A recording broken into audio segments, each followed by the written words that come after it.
Welcome back to the Beautiful Things channel. Today I'm going to show you how to make one of these really lovely self-binding blankets. Now I've just made a really tiny blanket here just to show you how to do it. This is probably like a doll size one, but you can make these as large as you like, and I'm going to give you the dimensions and all of the measurements so that you can make your own. They really are simple. All you need is some fabric and something lovely, soft and snuggly and fleecy to put on the back. Could be just a fleece blanket, you could use some of this gorgeous Minky fabric like I have, or you could buy Sherpa fleece or fleece. It's entirely up to you. So let's get going. So you want to start with 2 rectangles of fabric, and you can make them whatever size you like depending what size blanket you're going to make. I'm just going to do a really teeny tiny, like doll size one, just to give you a demonstration as to how it works. So I've cut my rectangle of fabric, and then I've cut a rectangle of Minky fleece. Now I've chosen to use this Minky dot only because it's what I happen to have in my stash. You could use a fleece blanket, you could use Sherpa fleece, you could use anything you like to back your blanket with. The important thing is you need whatever the back of your blanket's going to be 3 inches wider all the way round than your main piece of fabric. That is the crucial measurement. 3 inches of extra backing all the way around. The first thing you're going to do is you're going to, like I've done here, lay your 2 fabrics wrong sides together. So this is a perfect opportunity if you don't want to use a plain piece of fabric to use something patchwork. La la la la la la la. So as an example, you could make a large piece of crazy patchwork, and I will link my tutorial for that up here. But you could place that wrong sides together onto your fabric, and as long as you had 3 inches all the way round, you can make a really fun patchwork blanket. But we're not going to do that today. Spoilt sport. Now you want to secure this fabric onto the backing, and we're going to do that just with a few simple quilting lines. But what I want to do first is give it a bit of security using some of this 505 spray. I love this stuff. It stinks, but it's really useful. It's a temporary adhesive. So we're just going to give it a bit of a shake up. Now I've already positioned my fabric with the 3 inches all the way around. It's quite hard to do because this is stretchy, so when you cut it, it can be a bit of an awkward beast to do, but I've used my ruler and I've just made sure that I have got 3 inches of Minky going all the way round. So I'm just going to very carefully lift this up, and I'm going to give it a light spray and then very carefully put it back down again. I don't want to move it too much because I know that the positioning is correct.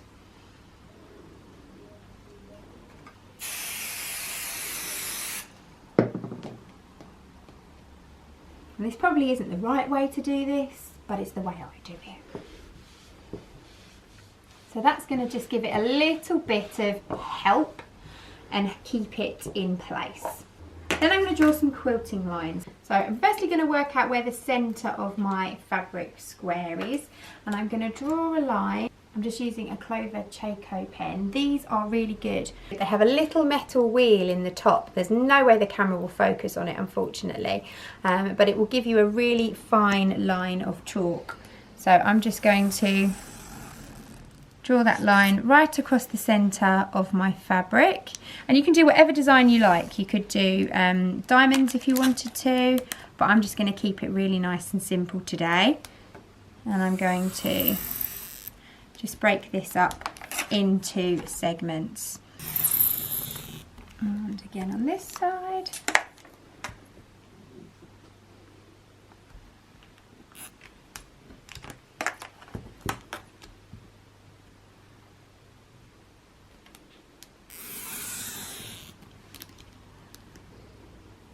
And I'm literally just going to do that. I'm going to go across the centre and I'm going to put 3 lines down, and that's all I'm going to do.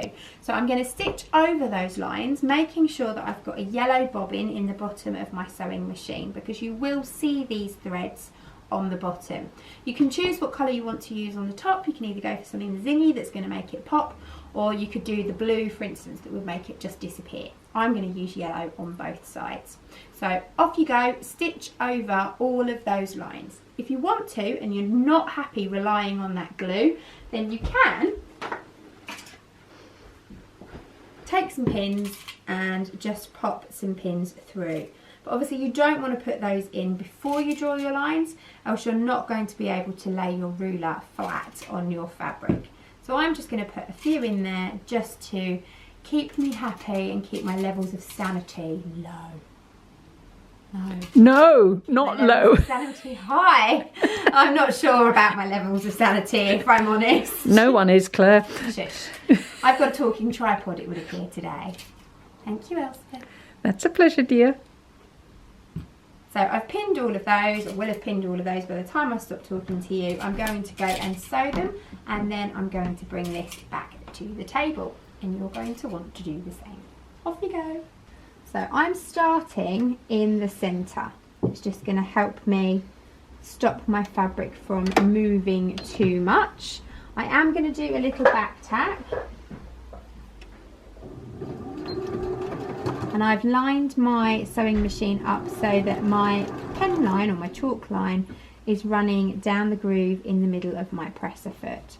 And that helps me, with my needle positioned in the centre, to stitch over the quilting line. I'm just having to roll up my blanket on the outside edge.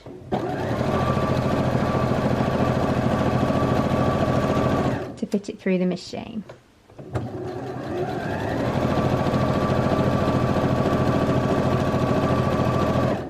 Little back tack when I get to the end of the fabric, and I'll snip those threads off in a minute.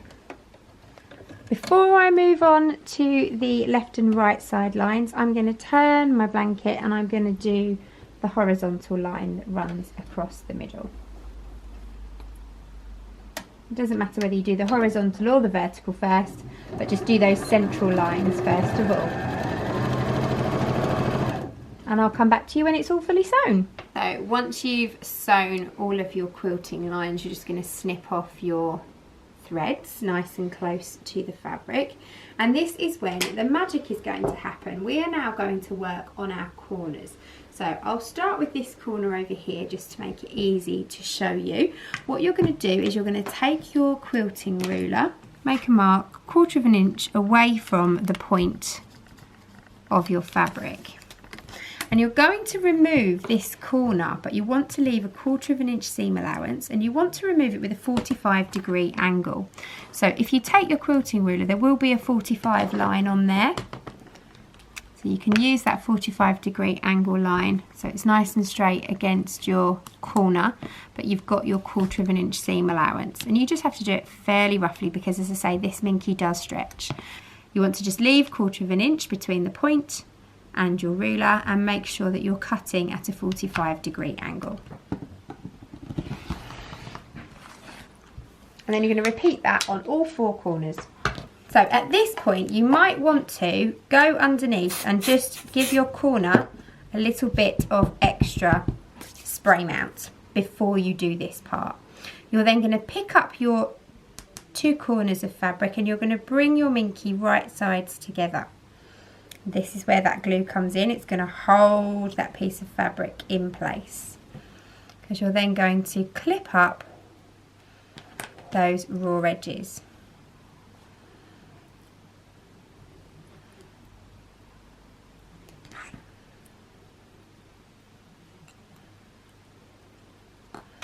The other option is you could just sew all the way around the edge of your fabric to hold it in place, but you will end up with a rectangular stitching on the back, which you might not like. So once that's all clipped up, you're going to stitch along here with a 1/4 of an inch seam allowance, and as you can see, you're going to end up finishing your row of stitching right on the point of your fabric here. Do a back tack at the start, and don't worry if your minky stretches a little bit. Just reposition it as you go, and you're going to finish stitching right on the point there with another little back tack. And then this is the magic bit. When you pop it back on itself, and push it out, as you can see, once we tuck it under, you've got a beautifully mitered corner. But before we do that, we're going to be patient, and we're going to do that on the other 3 corners. I'll come back to you when they're all done. So once you've sewn all 4 of your corners, you can slowly start to pop them back out. I've done the first 3. I'm going to do the last one for you now. You're just going to put your hand in and poke out your corner, and you can see you've got this lovely mitered corner coming in to the edge of your blanket. And this is why you need the 3 inches extra, because it's now going to become its own border. But all you're going to do is just tuck it under, and you're going to need to pin it. And you can do this by eye, you don't have to do it perfectly. You're just going to tuck it under. I've tucked it under by about 1/2 inch. So if you want to, what you can do is take a quilting ruler once you've tucked it under and just measure to make sure that the distance is all exactly the same. So mine's gone down to 2 3/4 there. And then once you've done a little bit, then you can use that to work off of. And once you've turned it under, you're just going to pin it very closely around the edge. And it's up to you how you do your pins. You can put them in this way, or you can pin across like I've done here. I'm a downward pinner person because I actually like to sew over my pins. But that's me being naughty. You should never do that. No.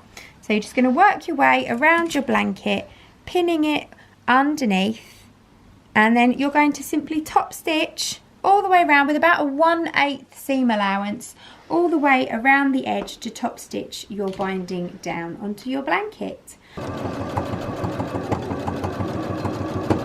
If you've got a walking foot, you might find it slightly easier to use because of the Minky fabric, but it isn't essential.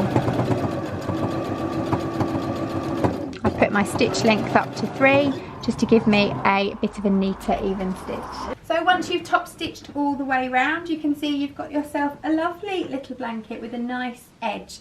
And as I say, you can make these as little or as big as you like. It's entirely up to you.